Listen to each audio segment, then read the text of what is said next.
Welcome back to the Varsity Voices, where we talk about the stories shaping high school sports today and where they're headed tomorrow. I'm Joe alongside Dan, and today we're diving into one of the biggest NCAA rule changes we've seen in years. On the surface, it sounds simple. The NCAA has approved a new 5-for-5 eligibility model. But once you start peeling back the layers, you realize this could change the way athletes, parents, coaches, recruiters, and even prep academies think about the path from high school to college. Will this put an end to athletes delaying college enrollment? Will it discourage reclassification and repeating grades? Or will families simply adapt and make different strategic decisions? And here's one question that really caught our attention. If a student athlete can spend an extra year at a prep academy, arrive at college bigger, stronger, more mature, and still have 4 full years to compete, is that extra year of development actually worth more than having a 5th year of eligibility? So let's break down what the NCAA changed, why they changed it, and what it could mean for the future of high school athletics. So Dan, picture this. It's the spring of 2027, all right? An 18-year-old quarterback is sitting at the kitchen table with his parents and his high school coach. He has a couple of Division II offers, some Division I interest, and one very difficult decision to make. One option he has is to enroll in college this fall. The other is to spend a year at a prep academy, another year to grow, another year to get stronger, another year to improve his mechanics, another year to be seen by bigger programs.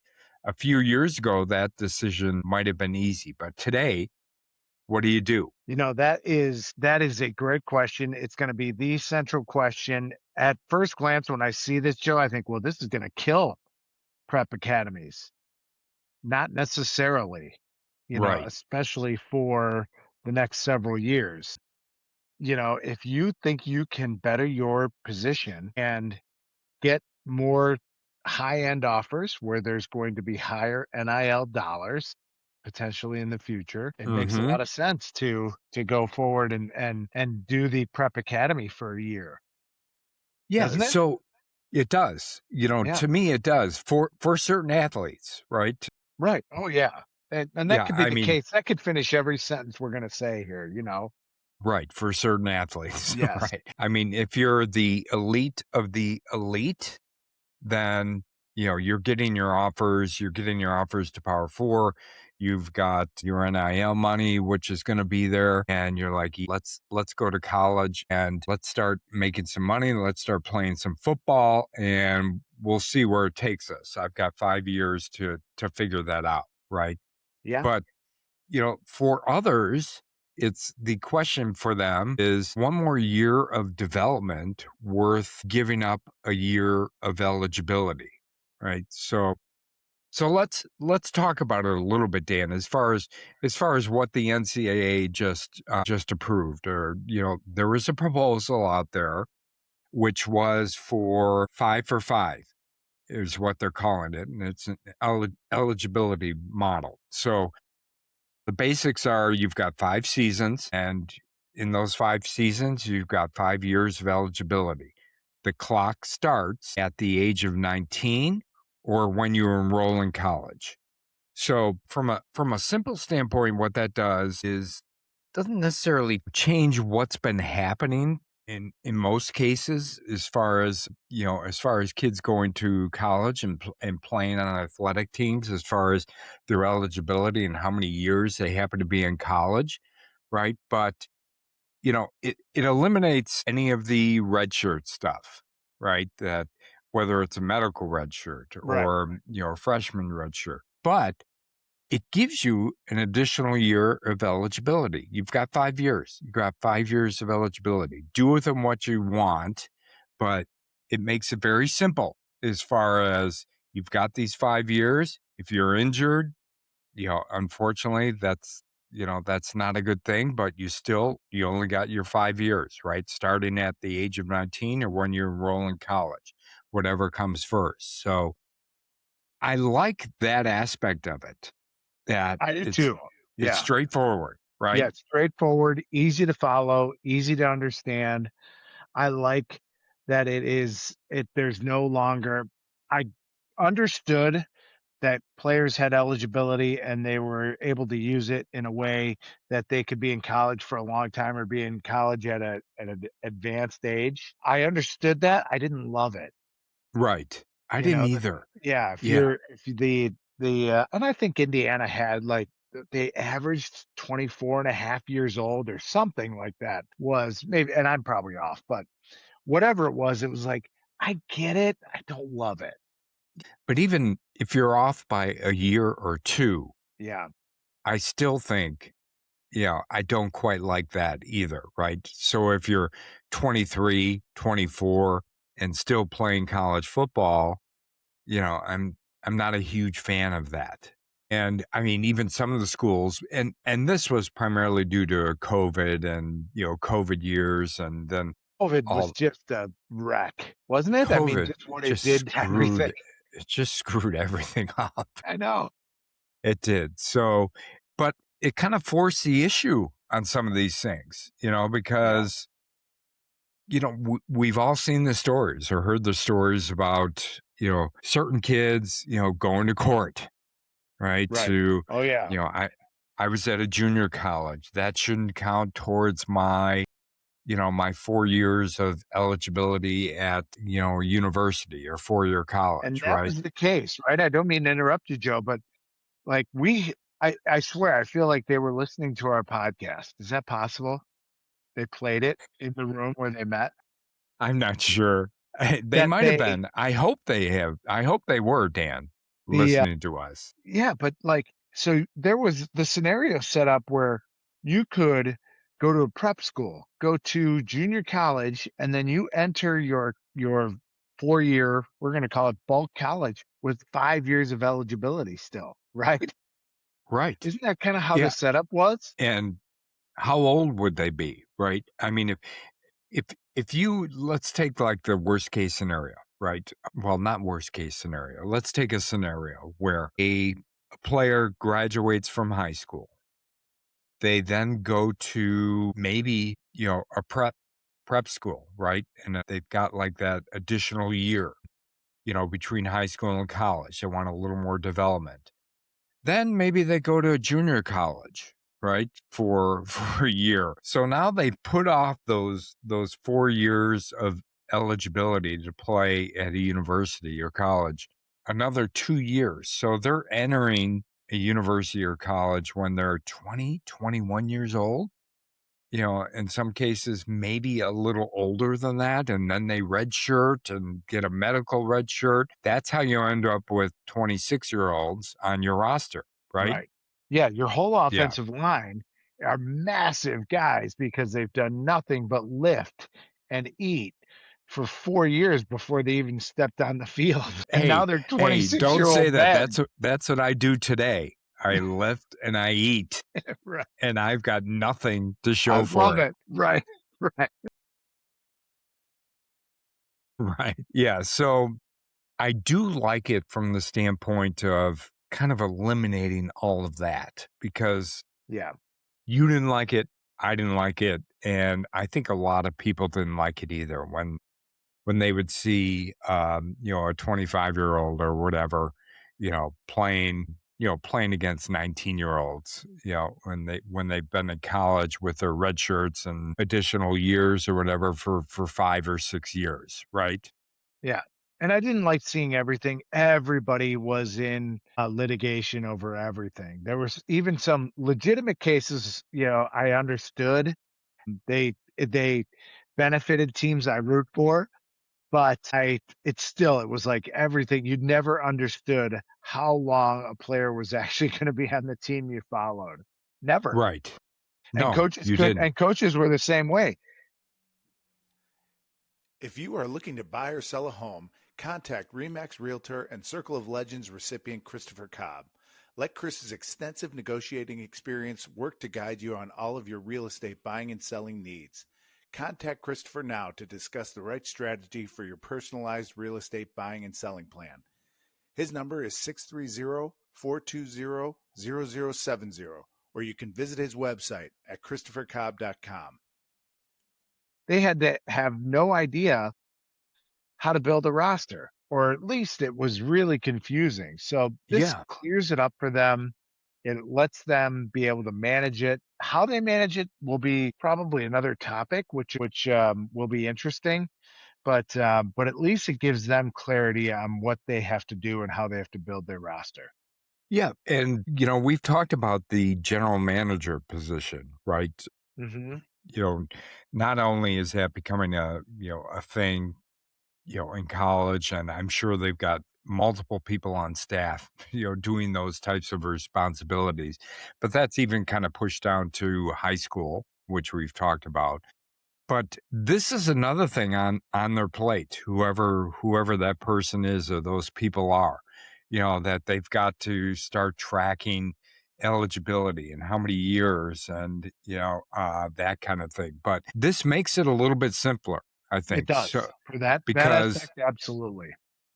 because the what the proposal, or I guess it might be a rule now, is that your clock, your 5-year eligibility clock starts either when you enroll in college or when you turn 19. So, I mean, there's no questions about that. And I like that about it. But what does it do, you think, from a strategic standpoint for some of the kids who are in high school? To me, I feel like it's one more thing they've got to navigate or maneuver, right? At least in the short term, right? So you Yeah. might have there's gonna be some people that manipulate, or that's the wrong word, manage the system. I hate to keep coming back to me, but I'm going to. No, you don't. You love coming back to you all Enough the about time. me. What do you think about me? The I when I enrolled at in college at Northwestern, I had to get a permission slip signed because I was 17 to play football, to play Right. You college were football. young. Yeah. You're so So young. yeah. Yeah. So there's no way I would do that with my child or do that in that type of scenario. I would absolutely find a way to manage that if that player showed an aptitude toward playing any sport, not just All football. right. So, you raise a good point, and I was going to ask you this question later on in this, but so, that scenario you just presented where you were 17, right, going into college. If it were your kid, your child, what would you have done? I mean, because you want to utilize, I don't want to say you want to work the system, but that's kind of what it is, right? Yeah. You're kind of working it as far as to position your kid to, have the best chance or have the best opportunities. What would you do at this point? Would you send your 17-year-old to a prep academy even though they just graduated high school? Would you send them to a junior college?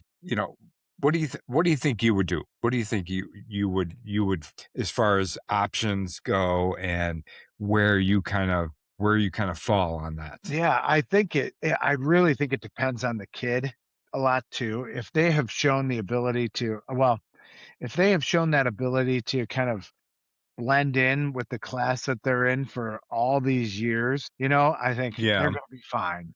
They're gonna be fine if my player, my son, daughter is good enough to play professionally in whatever sport or in the Olympics, whatever it might be. They've shown that to this point.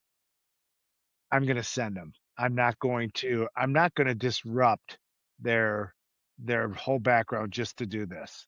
I'm not sending I'm not. You're keeping I am.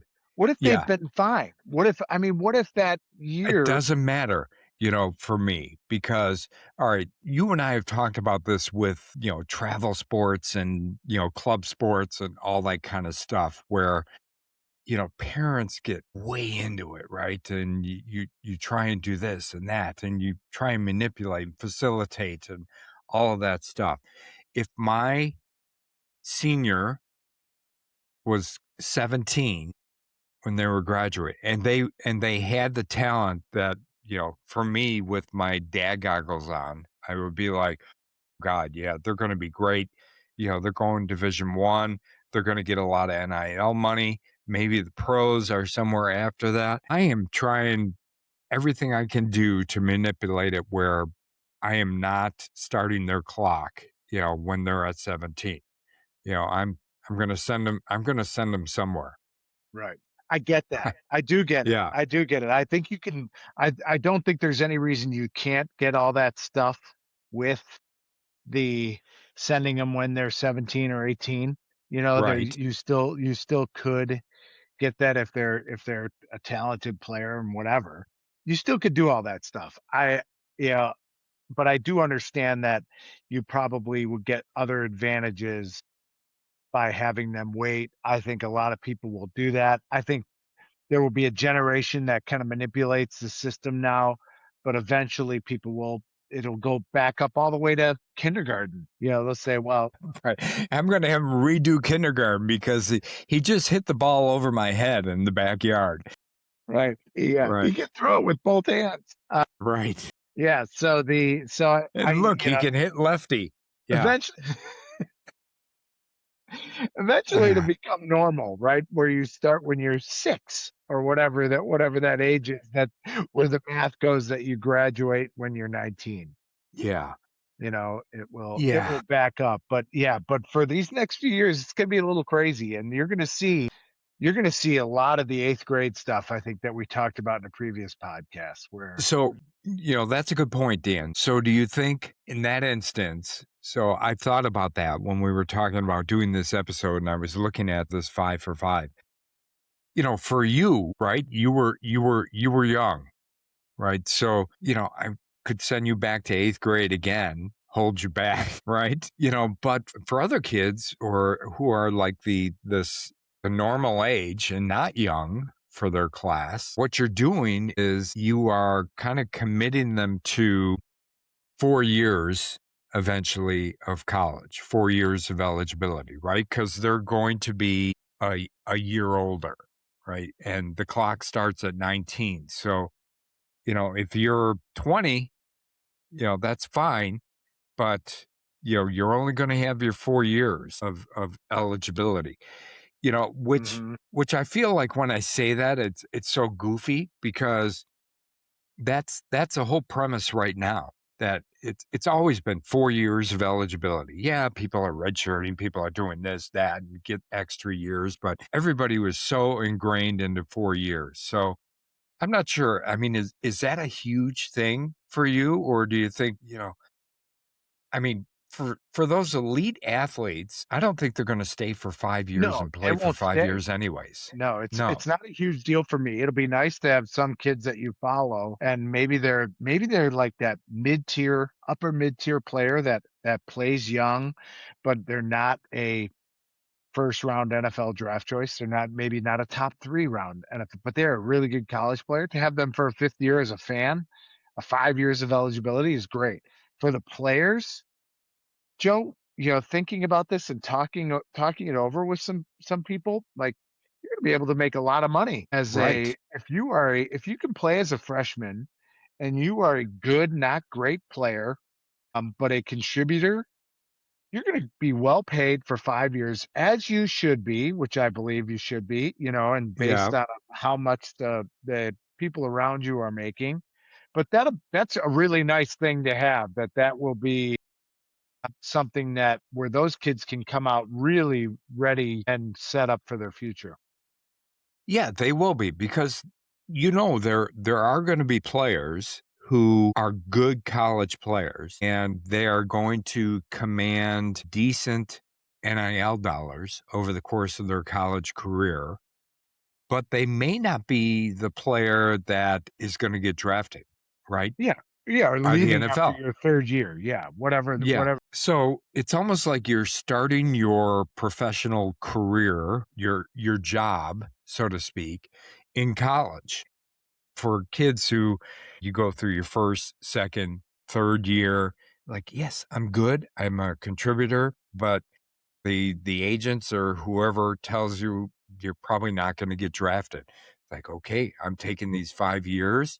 I'm taking my NIL money. I'm gonna leave college, after 5 years, and I'm gonna have a nice nest egg that I can go do whatever I want with, as I go forward." Right? Yeah, and we're Yeah. talking football, right? So there's a lot of this in football and basketball.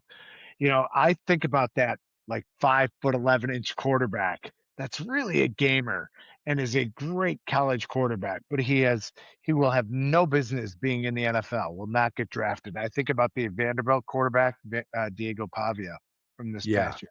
He's like the perfect college quarterback that is a winner. He is incredibly valuable to his team, but he's not an NFL player. Well, Yeah. that quarterback has been really valuable to his team, has earned that school revenue, has brought them notoriety. He should be paid for that. And it's a good thing that he'll be able to do that for 5 years and then move on. Right. Where did he end up, by the way? I know he didn't get drafted, right? No, I He's don't think he got drafted. I think he got signed. I don't know, but I heard bad things about workouts like bouncing passes, 3 years short and yeah. And he Yeah. measured in at 5'9" and a quarter or something like that, so Right. Yeah. yeah. I mean, for all the controversy and all the press he got in college, right? I just think he shot himself in the foot, right? During the whole kind of draft process. Yeah, it was Yeah. weird. His family was all over the place and Yeah. in everybody's ear, and yeah, so anyway, but he Yeah. is But he's a great story for this. He will be like he could be a poster child for who this benefits. right. Yeah. And he was kind of an outlier, right? As far as that stuff is concerned. But anyway, so when you look at the stand, the 5 for 5 proposal, or it's actually been passed now, so it's not a proposal anymore. But who do you think are the winners and the losers in something like this? I think the winners are the guys we just talked about. That's a very few. Those players that contribute, get paid NIL for 5 years at a pretty good clip. That's gonna be your winners. College coaches that can manage their roster are gonna be winners. The losers, Joe, might be some of those players that start to get older on their teams, Yeah. and a coach says, "We don't have room for you back Yeah. because we'd rather have that spot allotted for an incoming player." Yeah. And so I think that's a good thing. I think teams were getting older and older. I think though high school seniors are winners in this, Hmm. because I think rather than the 20, 25-year-old with 2 years of eligibility, uh, those players don't exist anymore. So it kind of swings back to taking a high school senior Yeah. I think it does. And, when I think about 5 years, Dan, I think about playing in college, and I'm sure you think about this too, but it's so ingrained that you've got those 4 years, right? For some players, I feel like, I mean, by year 5, I'm getting kind of bored. you're done. But that's only for some players, right? I mean, if my future is I'm going to the NFL, that's a completely different thing. But it's so much football, isn't it? Or some other sport. Yeah, changes when you're getting a check, I think. You Yeah, know, I think that matters too. yeah, Right. so if you are saying, "Okay, I make $150,000 playing football, right, a Yeah. year. Hmm. My first job is gonna pay 68.5. Right. So, I guess I'll stay in college and play football for another year, Yeah, but you just even though I'm mentioned the kinda over it. right. You just mentioned the key thing. I think by year 4, 5, for some players, good players even, it starts to feel more like a job than For sure. a passion, right? And you're like, fine, I'll come back and play for my 5th year, and give me my 250 grand, Yeah. and then I'll be out of your hair after this, coach. I promise. Right. Right? Right. Yeah. Yes. Yeah. Yes. Exactly. Yeah, so I do think there'll be players, let's say if you're a 50,000 a year player and Hmm. you finish year 4, Like, yeah, I'm ready to move on. Yeah, I can do better. I've had enough. My body's beat up, whatever it might be. I think we're gonna see a lot of that. So, but I think that's a good thing too with this, right? Is that even though you've got 5 years and you don't get hurt or, you don't have to, take any time off and you're like, "Oh, I've got 5 years of eligibility." I'm not sure how many, will take advantage of that. I guess it will depend on how many dollars they're getting, and putting off entering the job market, right? And, like, I'd rather make my 150, 200 grand here, prior to going out into the workforce. So it will be really interesting to see how that all plays out, over the course of the next, I don't know, 10, 15 years. Yeah. Right. And Yeah. Joe, do you think that in addition to streamlining it, making it easy for people to understand and coaches to understand, what else do you think the was trying to be accomplished by doing this? What was maybe another goal or benefit to someone that maybe we haven't discussed? I don't think this was done with the student athletes in mind.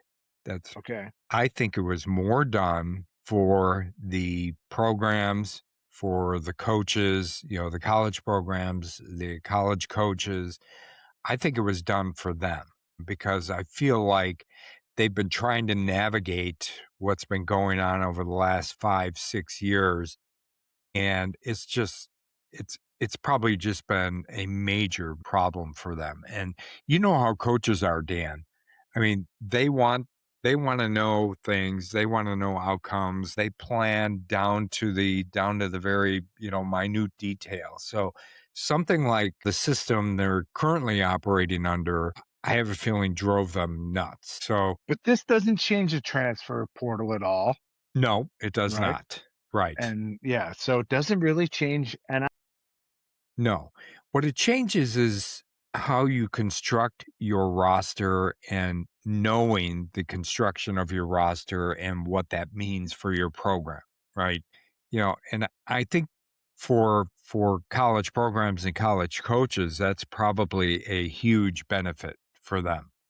Like, fine, yeah, I'd love to have this guy back another year, but come on, why do we keep doing this? This guy's going to court. Now he's got another year. Now I got to bring him back on my team when I thought he wasn't going to be on my team. Those kinds of things I think drive college coaches crazy. yeah, I think you're right, and I do think that's a part of it. I just don't know if it like it to me it seems like a big change for that, so a coach can manage his roster. You know, Yeah, but when you really think about it, Dan, how much does it change?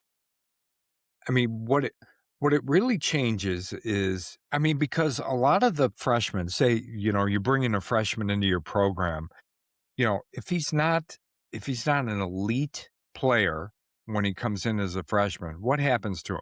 He gets redshirted, right? And he's still got 4 years of eligibility. So that works out to what? 5 years, yeah, right? So I think from that standpoint, it's not a huge change. I think this gives you a little more certainty, right? And eliminates the uncertainty for the college programs or the coaches. So I think it benefits more the programs and the coaches than it probably does the players. yeah. Yeah. And I wonder what some of there's always unintended consequences with Yes. these rules. Hmm. I wonder if this will have an impact on transfers. You know, because if you think to yourself, maybe I'm again a middle tier player, right? If I Yeah. think, oh, I want to transfer, maybe there's more dollars, but now there's more of a clock on my career than what I thought maybe there was, or maybe my thought was I'm going to go there, transfer, get better, and really come out of that with 3 years to play, and I'll be 24 years old or whatever it might be. Right. And I'm thinking from maybe a player, and this may be more in basketball. or even baseball, transfers from a small conference to a big conference or Ivy League to the Big Ten, think, I'm Hmm. going to sit out a year and learn this game, learn the school. I don't know. I wonder if that will lessen based on what they've done with this rule. I think so. I think it will a little bit. I think, like I said, it's gonna remove some of that uncertainty that there is in the system right now in regards to eligibility and who's on your roster and who's not on your roster, those kinds of things. So I think it's going to eliminate some of that. And I think overall that's probably a pretty good thing, but as you know, and we've talked about, anytime there's some kind of rule change, whether it's at the college level, whether it's at the high school level, whatever, there are unintended consequences Yeah. and things that people did not envision, when they were putting this in place. So what I'm really interested to see is what those are going to be, right? Yeah. Yeah. Me too. Yeah, and something like this at some point is going to be challenged in court too, as well, right? Yeah. Be- yeah, I mean everything is challenged, Yeah. But right? they did get sign off on I guess, the equivalent of the players union. They did get agreement and sign off on that. So both sides have agreed. So I'm not sure that individual who wants to sue would have much of a leg to stand on because I don't people know. have agreed to it. So Yeah, we will see because we it's will going to see for happen. sure. For It's going sure. to happen. Yeah, Yeah. for sure. The injury will be it because you can file for a waiver if you are maternity or you are on a mission, Military. Yeah, religious or on mission, a or you're mission. Yeah, military. right. So those were the 3 I saw, but they don't take into account the catastrophic injury. And, speaking with someone, they said, they don't take that into account in Little League either, but you can only play until you're 12. Like, that's a good Right. point. Yeah, but in our litigious society today, for Yeah. sure, this is going to be tested at some point. So it'll be interesting to see, what happens. So I want to give you some rapid fire questions, Dan. You ready for Awesome. these? Not All really, right. but yes, let's go. All right. So, yes or no, do you think this will reduce reclassification of graduation years? Yes. All right. Will eighth grade repeats decrease because of this? No. No. All right. Will athletes start graduating earlier? No. No. All right. Will prep schools lose any kind of influence? Yes. All right. And will the NCAA eventually modify this rule again? Yes. Yes. Okay. All right. Very good. Yeah, Yeah. as you're asking me, I thought, I wonder if we could track this and if what I would feel like if I got everyone completely wrong. Yeah. All right. I'll track that because I like to say when you get everything completely wrong. I like to track those kinds of things. All right. Okay. So anything else, Dan, you wanted to bring up and want to talk about? I was kind of going back and forth. This is interesting because it's like we've had several podcasts that kind of dealt with this and issues surrounding this. And Yeah. I was really I was bummed out about how old the rosters were getting and the squeeze that we've talked about so many times on the high school Right. level. I think Yeah. that's going to get lessened a little bit, and I'm happy that that's the case. I think there's going to be some more room for those players. I think you're going to have a lot less hangers on, for lack of a better word, in college, Yeah. just because they've been told they've got 5 years to play for. I think there's gonna be lot of players that are like, "Yeah, you move along now," especially in football. I tend to think about it from football centric all the time. I have to tell myself it isn't just football, but there's some things I definitely like about this, and what's weird, Joe, is the red shirt, the red shirt's dead. The red Right. shirt It's is dead dead, and it's been such a term that for we've for used and for decades. decades. Decades. Yeah, Yes. Yeah, it was like, oh Yeah. yeah, I get to go and I'm in a red shirt and I'll be able to have some fun, Right. but to get big, get used to school. Yeah. And I just yeah, stand on the sidelines in my jersey. It's great. it was Yeah. great. It was a lot of Yeah. fun, the red shirt. Yeah. Yeah. Yeah. So Yeah. the Exactly. red shirt is dead. So that's kind of something that term will die over the course of the next 10 years. Yeah. You will not hear red shirt anymore. No. Nope. No such thing. Can't do it. What about freshman through senior? Will that die? Or is it going to be first year, second year, third year? Probably. That's a good question. You know, it'll be fifth year senior will be my guess. Yeah. That's Well, that's what you were if you redshirted.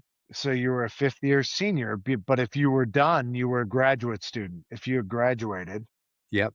There's no more of that, supposedly. Well, you can still be, I guess, in graduate school yeah, and for you your can be in fifth year. graduate school Yeah. for but yeah, I would have stretched my classes. I think whatever the wrong thing to do in the long term, that's what I would have done. Yeah. I would have Whatever done would have made it easier on you. what is the Yeah, lowest bar I can hop over? Yes. exactly. That's the one I'm hopping over. Yeah. All right. So the more we talk about this today, Dan, the more one thing becomes clear. And this isn't just about eligibility, it's about incentives, right? Every time the NCAA changes the rules, athletes, parents, coaches, recruiting services, and schools begin asking the same question: what's the smartest path forward? Maybe this rule reduces delayed enrollment. Maybe it changes the value of prep academies. Maybe it simply shifts those decisions earlier into an athlete's development. Only time will tell. And one thing we do know is that the landscape of college athletics continues to evolve, and those changes almost always find their way back into high school sports. As always, we'd love to hear what you think. If you were advising a talented high school athlete today, would you tell them to enroll in college as soon as possible? Or would you still consider an extra year of development if it meant arriving more prepared, even if it cost you a year of eligibility? Leave us a comment on YouTube, Spotify, or social media, and let's continue the conversation. If you enjoyed today's episode, be sure to subscribe, follow, and share it with another coach, parent, athlete, or high school sports fan. Until next time, thanks for listening to the Varsity Voices, where we give high school sports a voice.